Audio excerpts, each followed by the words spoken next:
Hello, everyone, and welcome again to the 440th Virtual Fighter Wing Podcast. I am your host, Tyrant, and we are thrilled to be back again today. It's been a while, but hey, we like to emphasize quality over quantity here on the podcast, and that is certainly true today. We have a very special guest with us today, and we're going to spend some time talking about a topic that I think everyone and our listeners will find really enjoyable, really interesting, because he is really interesting. My guest is, of course, David Wuertz.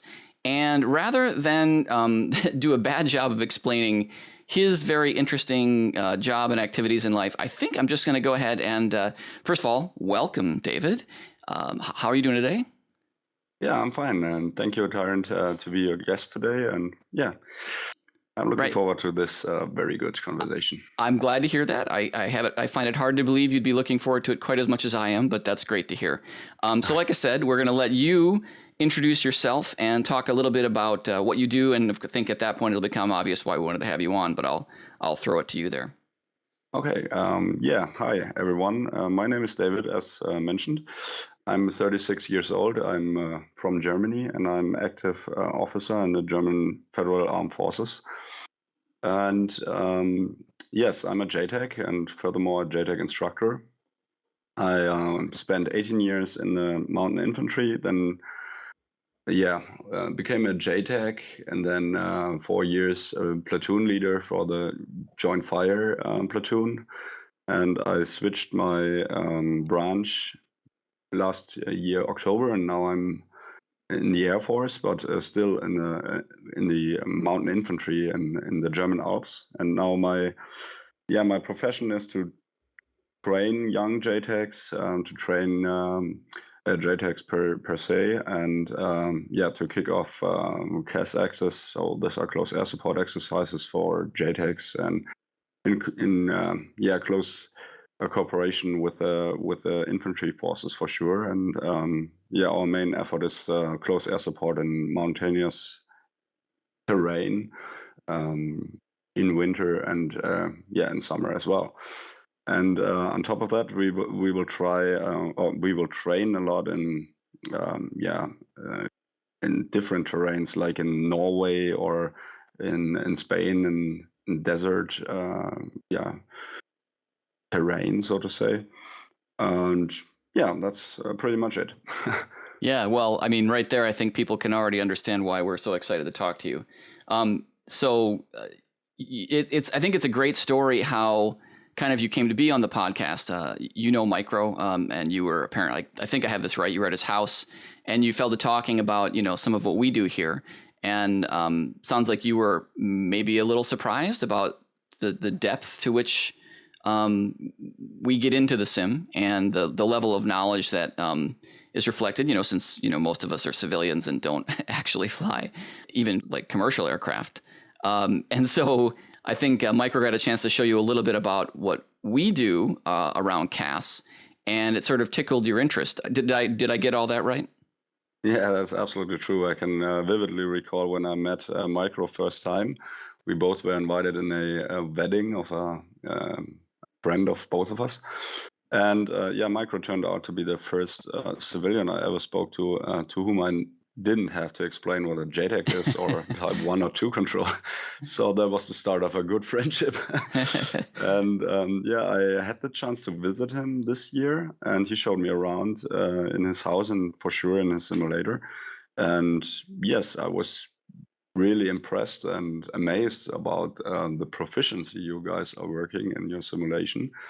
And since Micro sent me some videos of your fighter wing, and for sure I showed them around in the military as well. And the feedback was pretty good. So people are really impressed about the job you're doing, especially with some guys taking part in this simulation without any military background. And that's really impressive.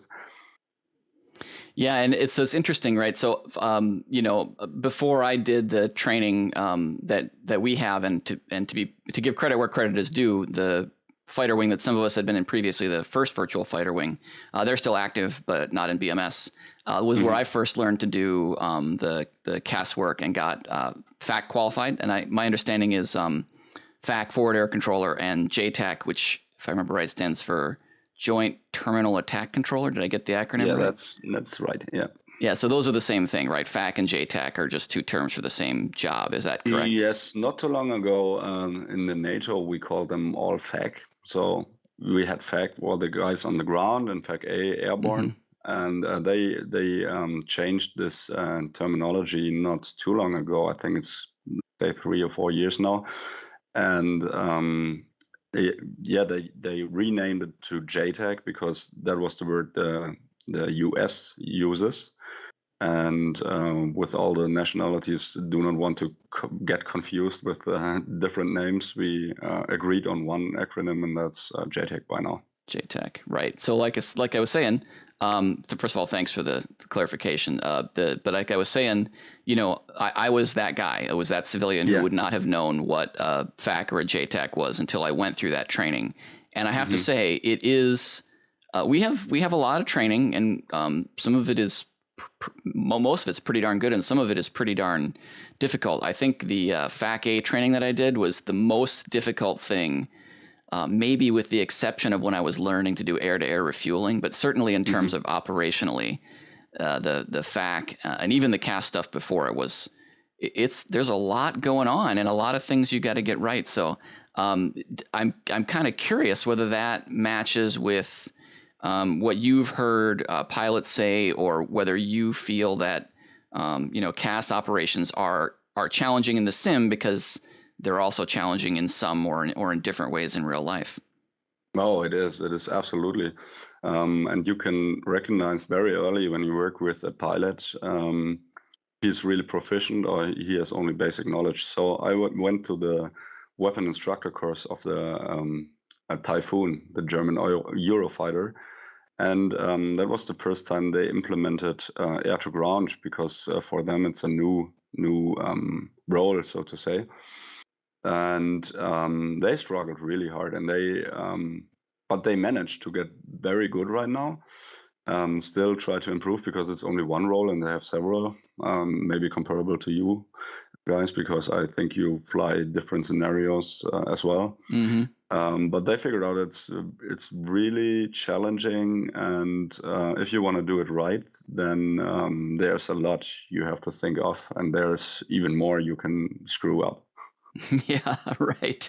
Totally. Yeah, no, it was really fun to do the training, and I will talk a little bit about the more of the 440th the CAS video, and we'll put a link to that too in the description so that people can look at that as well. But we'll get to that in a minute. But I just briefly, I just remember doing the training and even just like talking to a FAC who is not even on the ground, but in another aircraft not far from you, and trying to say, well, this is where the target is, doing the talk-ons, doing even with coordinates, even just that I found to be a thing that initially was very difficult. Like you said, people can become, or at least in the virtual world, it's a matter of practice and you become more proficient, but it's a huge workload initially.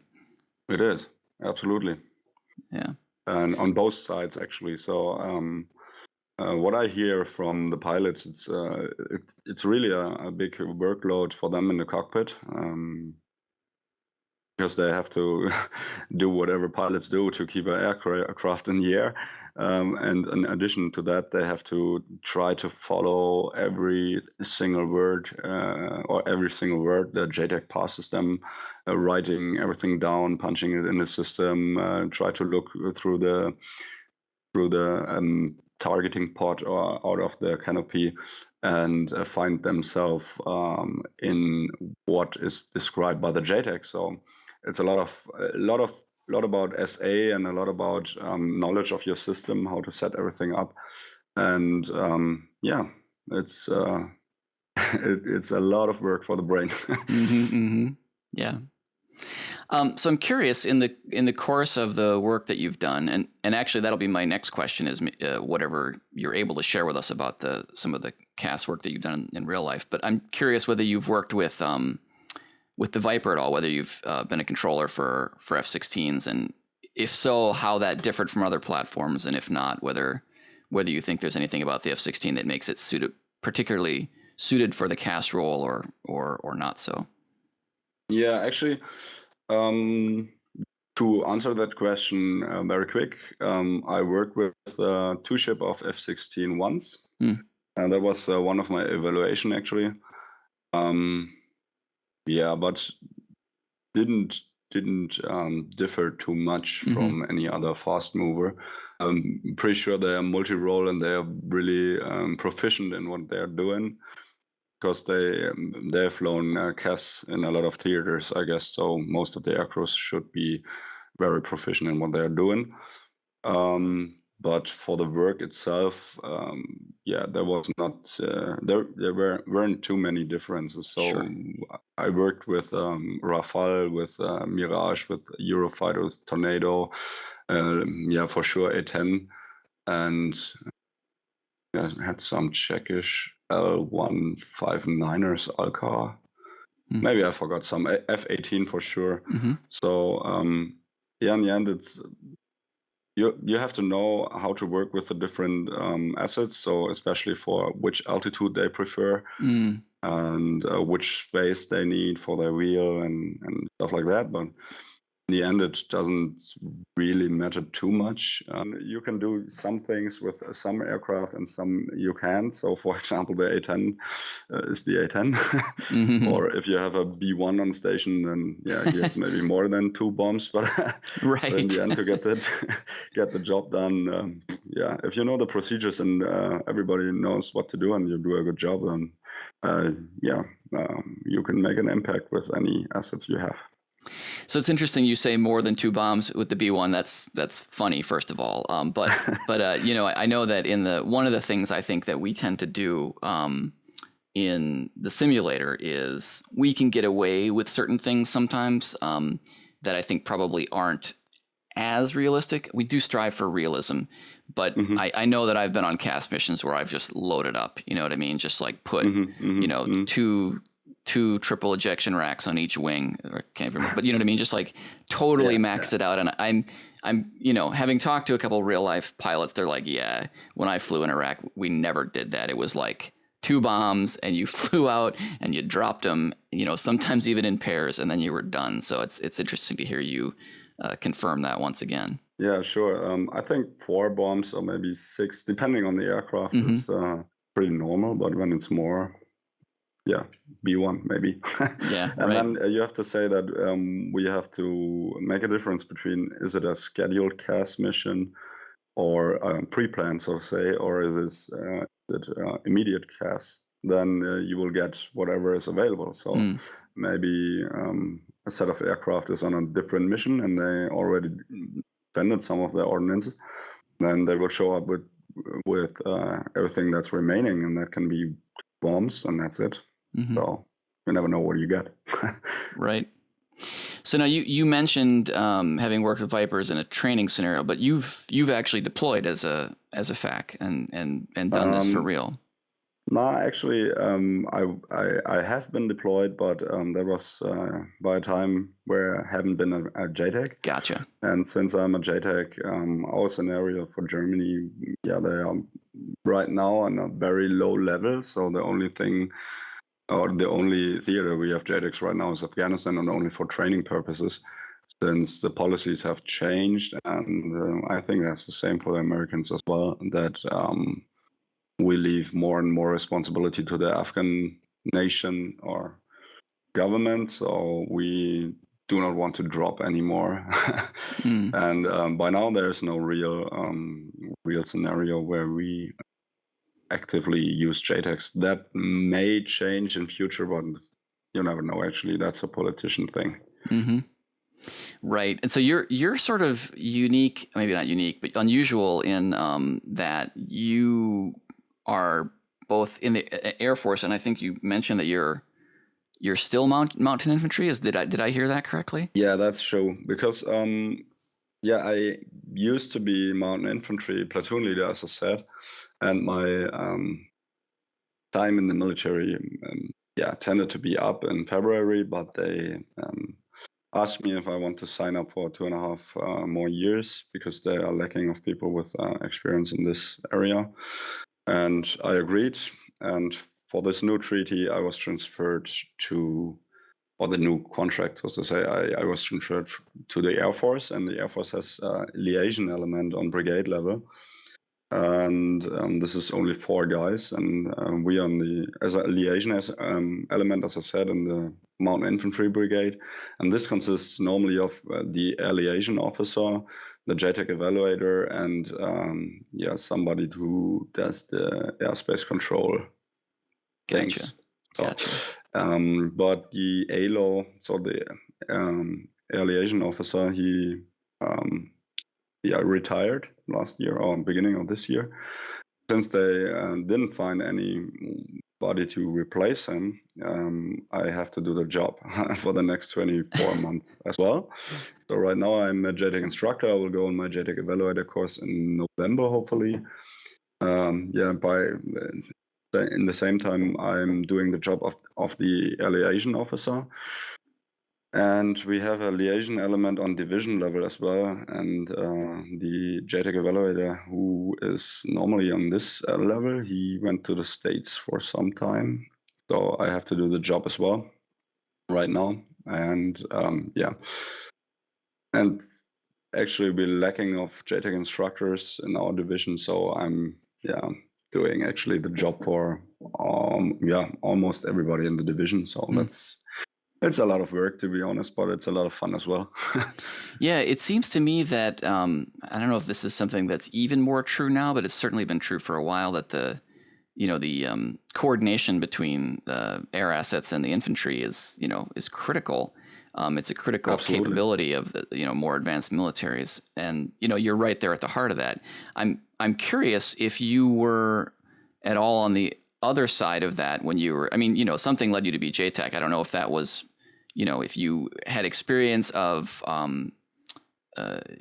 being supported directly by air assets when you were performing your infantry duties, or No, actually, no. That's a funny thing.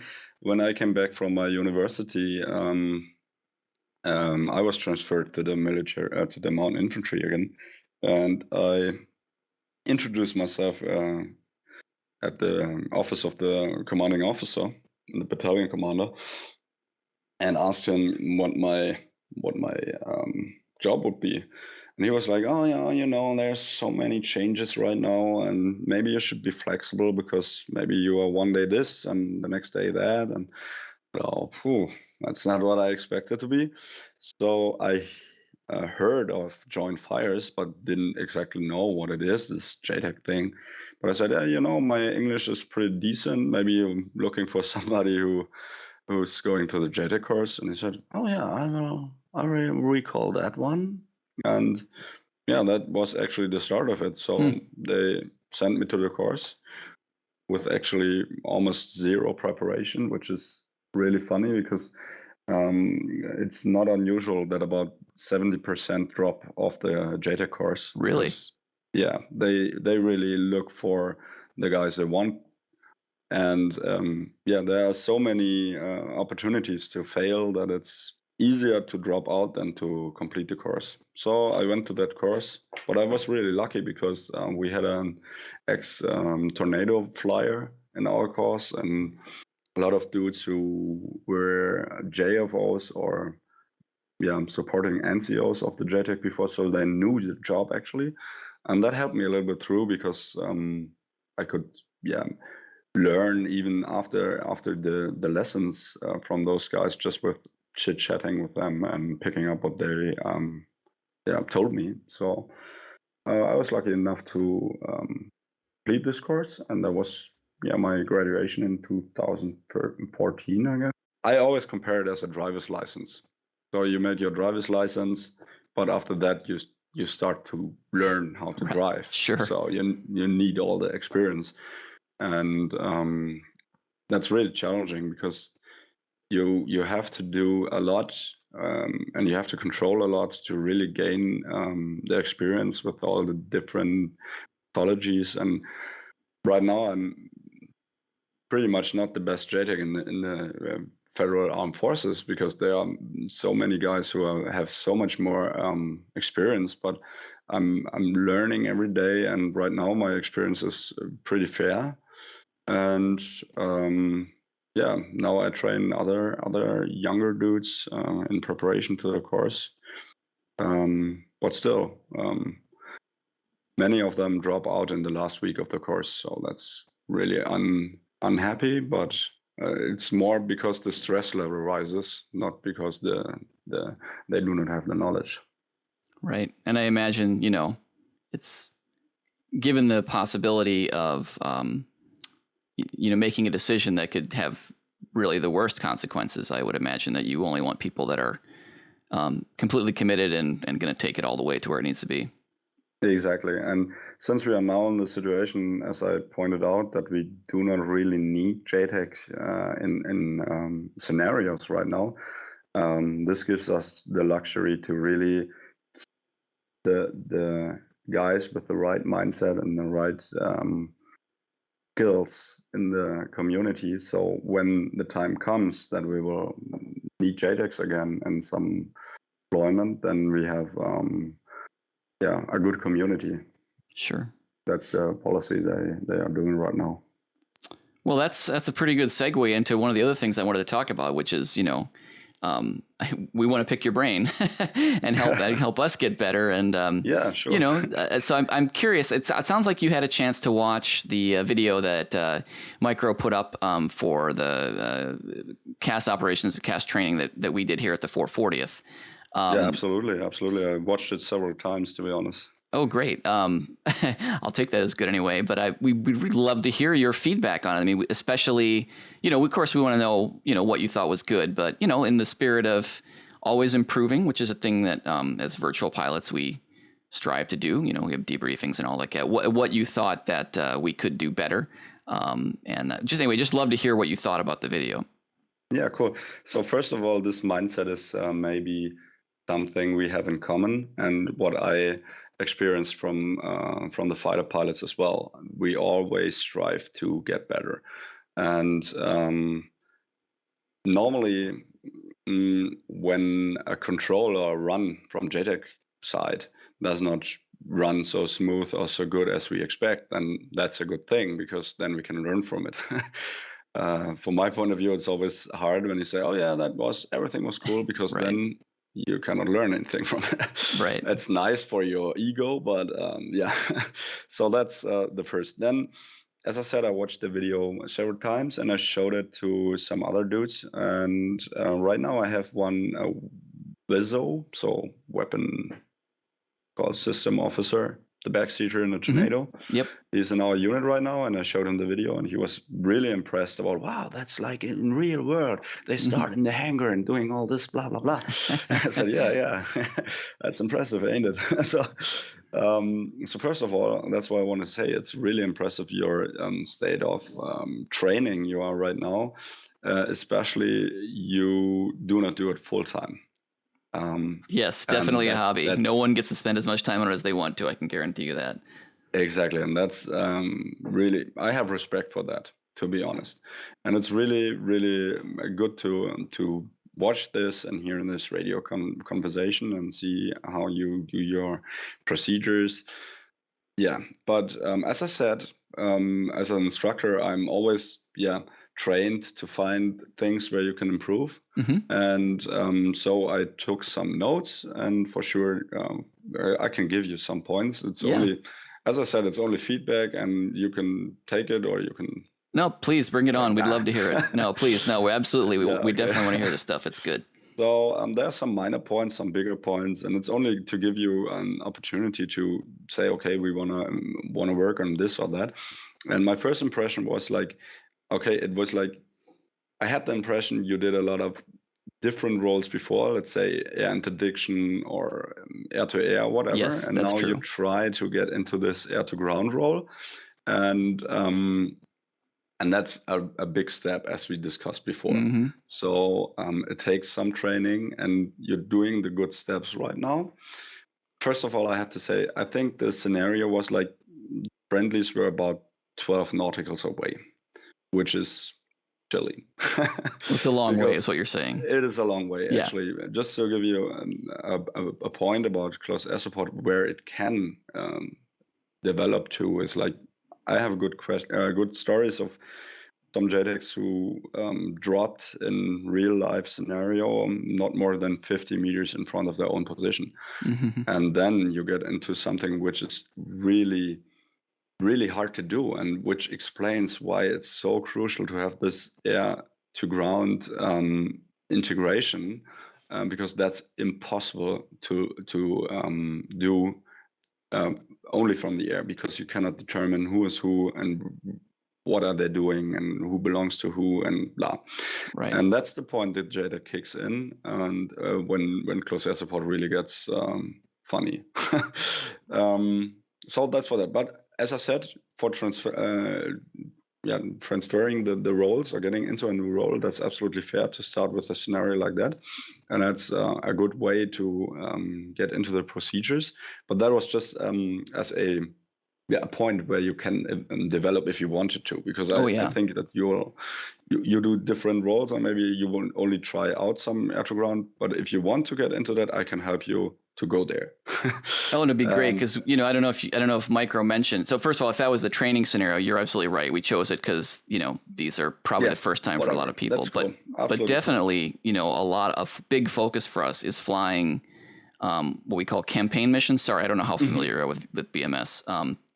But in there we definitely have like troops in contact and like evolving situations. So your suggestion there of as a next step to seek out those situations where it's really the fur ball on the ground, I think that's a great one. Yeah. Right now we make a difference between like deployments like Afghanistan, Iraq, or whatever, and like steel on steel, full scale war against whoever. Because that will make a difference for CAS. Now, if you're in a theater like Iraq or whatever, this will not be possible without close air support. So you can be very sure that if you run into a tick, you'll get air support.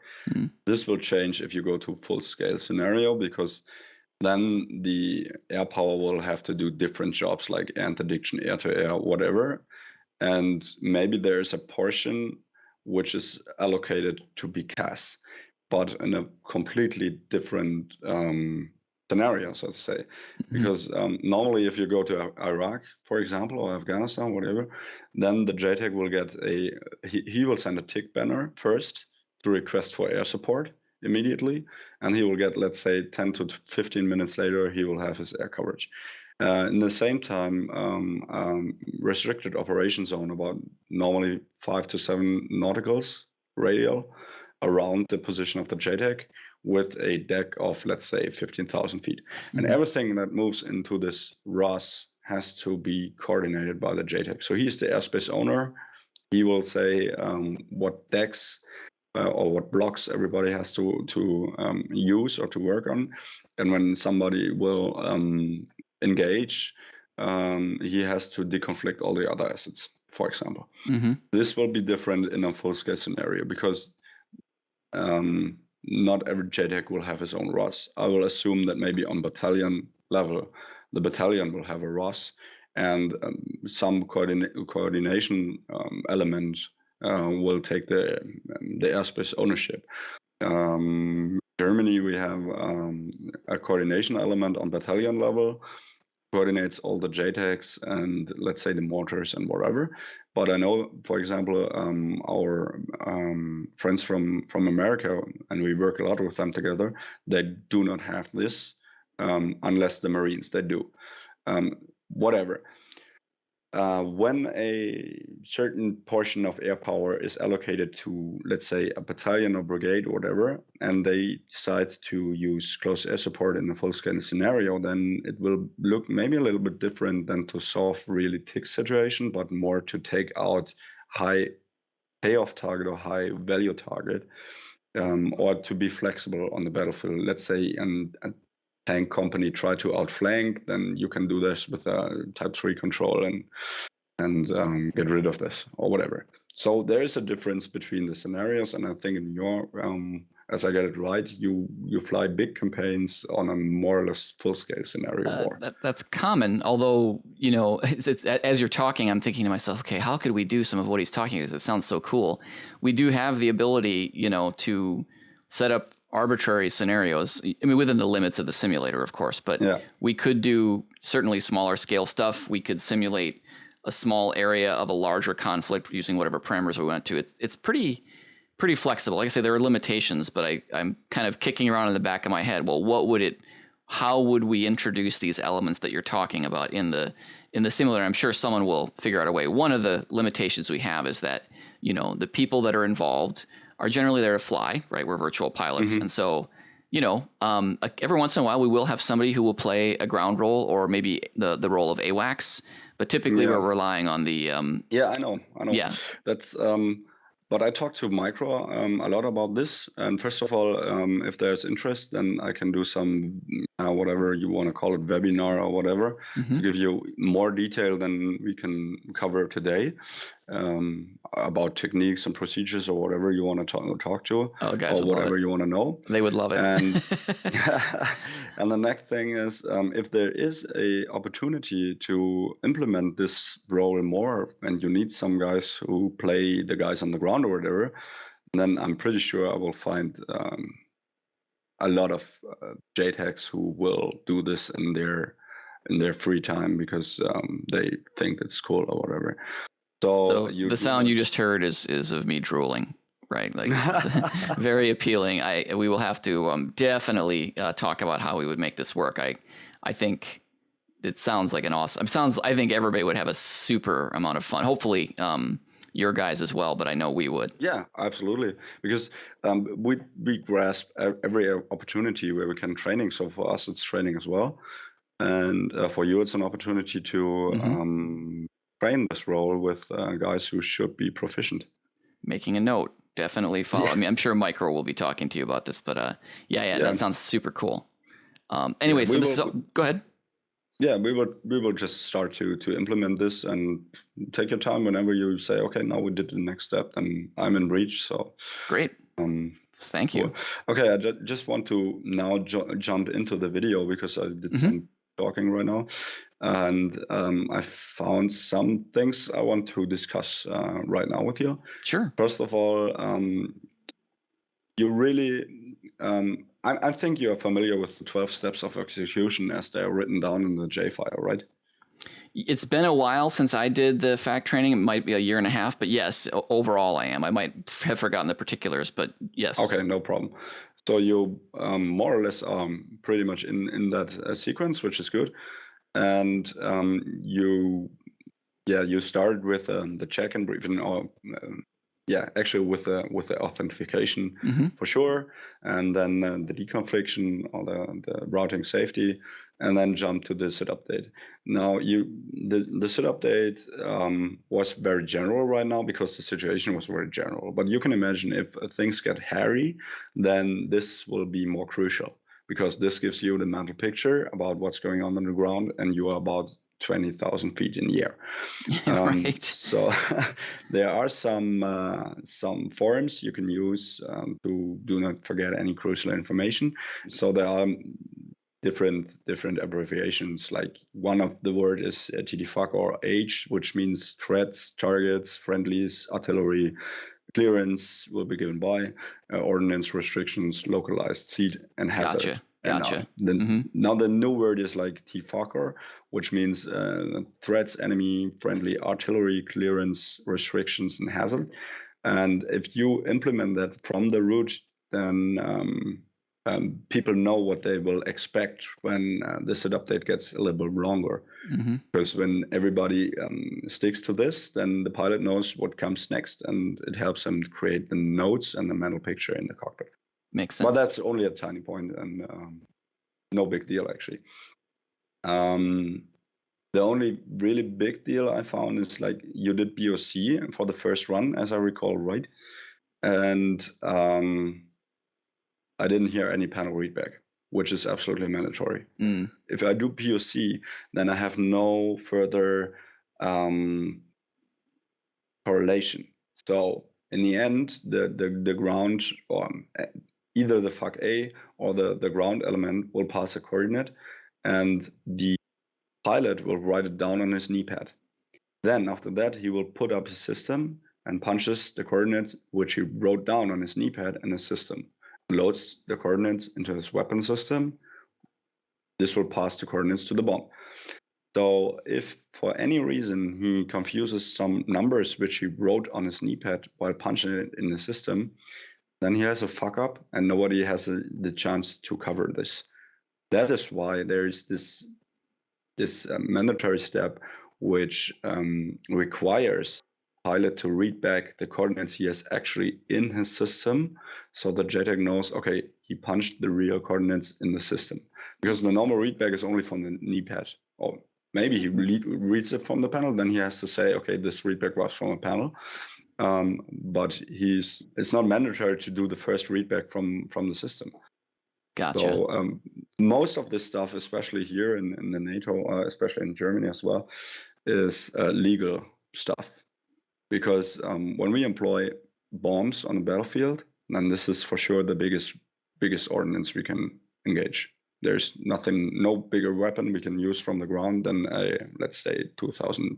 And therefore, everything has to be on the good procedures and legally wise correct, and everything is tracked on the tape.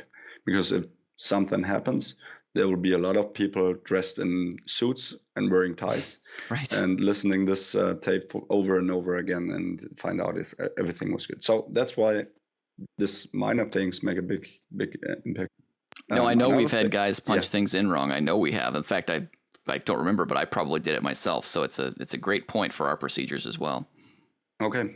What I found a little bit confusing is like when you were talking about who is on which altitude, you sometimes passed angels, then you passed blocks, you've passed flight levels, and there was some confusing for me. I had to watch this portion several times to get behind it, and I found out what really disturbed me about it.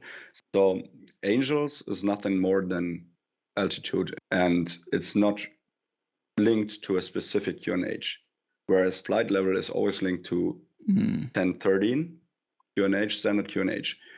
So, for example, if I have two planes in the same area and I pass to one, established at Angel 14, then he will go to 14,000 feet MSL, and I have no idea what his QNH is, because maybe he has actual QNH of 980 because it's very low pressure. And I pass to the second aircraft. You will go on flight level 150, for example. Mm-hmm. But he has QNH 1013 then.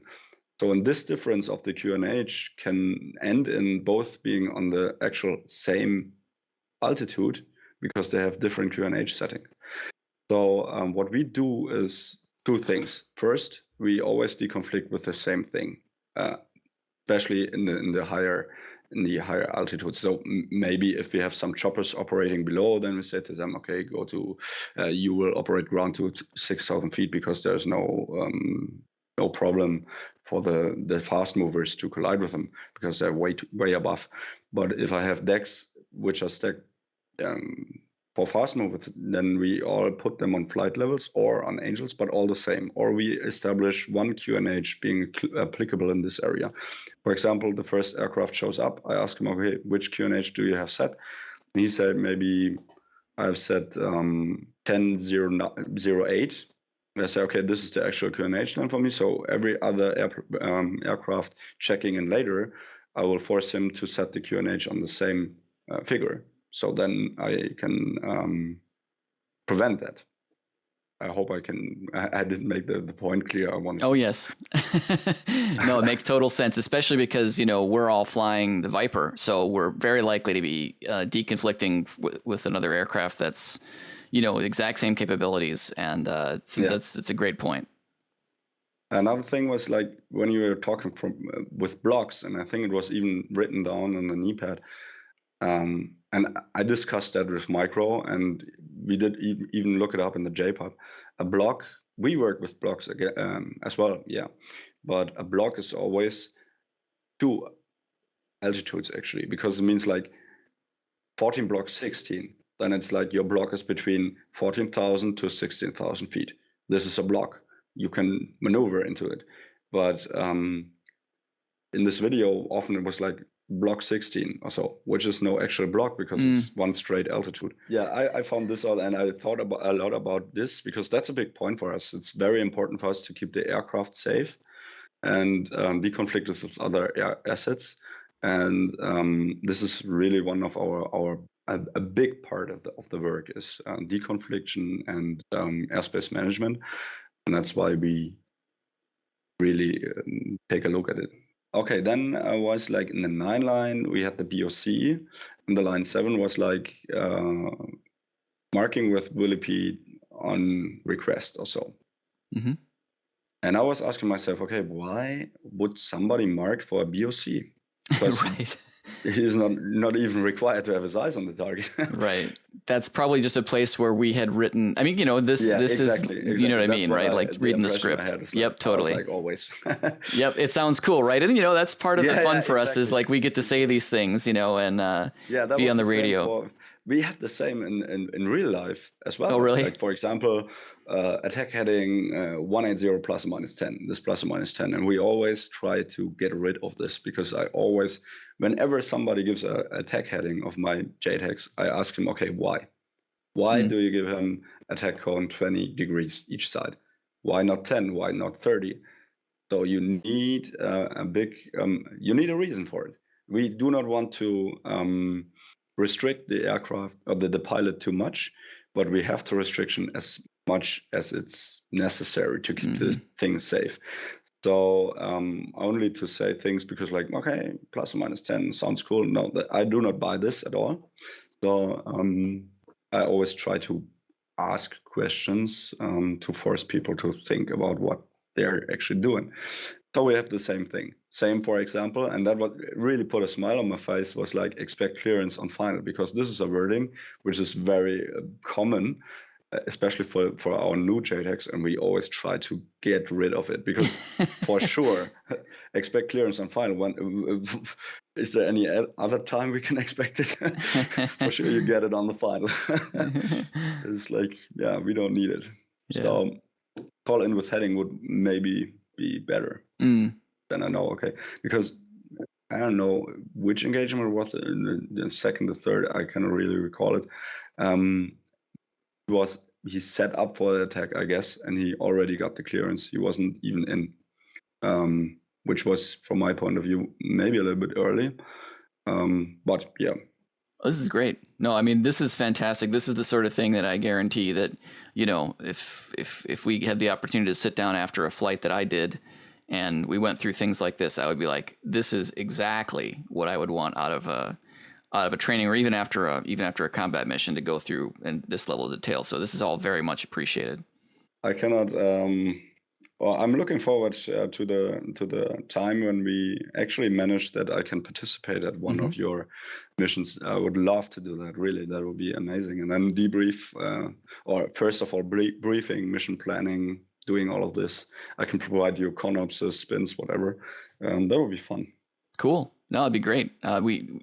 And then it'd be interesting there because I think there's a whole set of, one of the things that we really can't do as a virtual wing is, or doing virtual operations, is spend 8 hours prepping for a flight. I mean, you may have the mission planner spend that much time. No problem. I do not have the time either. Right. Exactly. It is still an activity we do for fun. But that said, anything that you can bring that I think everyone is open to, saying, well, here's how we do this. What part of this can we adopt in a way that makes sense would be very much welcome. Yeah.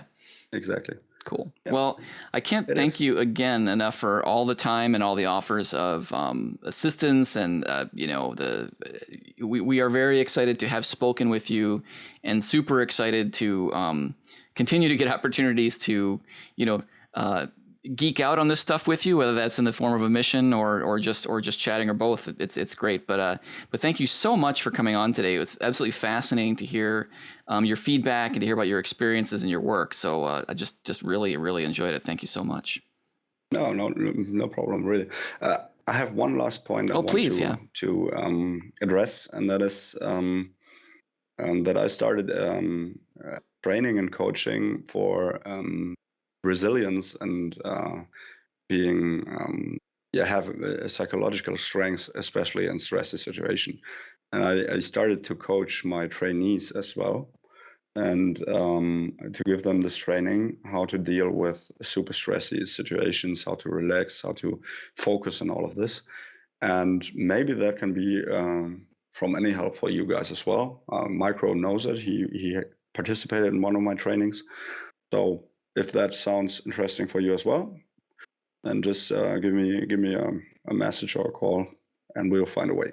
Awesome. Well, I can't pretend to compare the situations I face in my daily life to the ones that, your job is preparing you for, if not facing you with.